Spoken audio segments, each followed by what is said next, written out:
Hi, this is Ken. Welcome to my channel.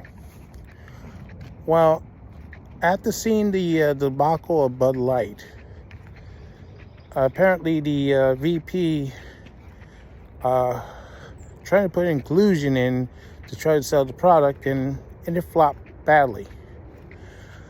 Well, it reminded me of an episode of a TV show from the 80s, early 90s, Who's the Boss? You may remember Tony Maselli, who's working as a housemaid for a advertising executive, Angela Bauer. She ran an ad agency for a company and then on her own. Well, in one episode, she had a class on advertising. Tony Maselli went down and he had to make a commercial. And he did. It looked like a pretty good commercial. He had a female wrestler talking about detergent. So you would think, okay, this should be a win-win situation, right? Wrong. Instead of getting an A, he got an F. He couldn't understand why. So he asked her, why did he get an F? As it turns out, Tony Maselli got one thing wrong about the product. His customer base, his audience for that commercial should have been women. He was doing his audience, his customer base on men. Men weren't buying detergent so much back then as it is now. Now, a guy, will go to a laundromat like it's nothing. Back then, it's a whole different story. He read his audience and his consumer wrong. And it seems this is what happened here with Bud Light.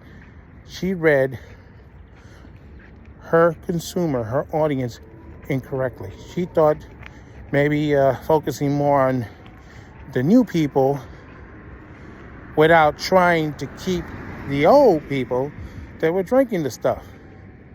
And to be honest with you, if Mulvaney would have been done that commercial, like an April Fool's joke, maybe they would have gotten away with it.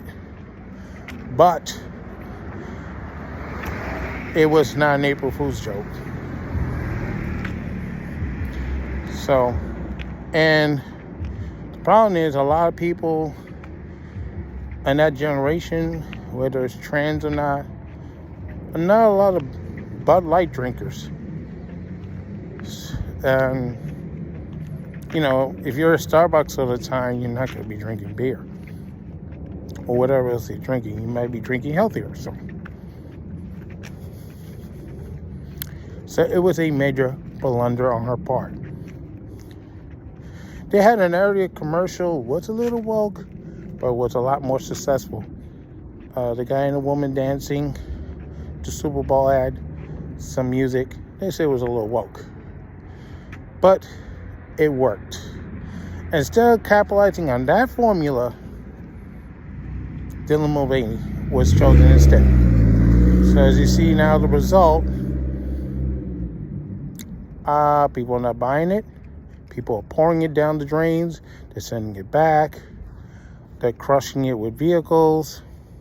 Even though that video was a little older than the beginning of the boycott. But the point is, the sentiment is, we don't like what you did. We're not buying the beer. And then the consequences of you. Well, I'm not a Bud drinker anyway. I don't like the product. Never did.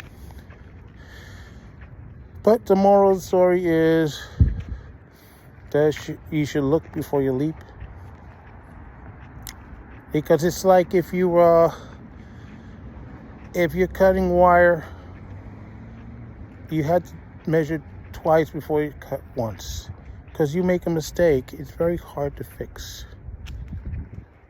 I'm sure the people on Rose Island remember that lesson very well.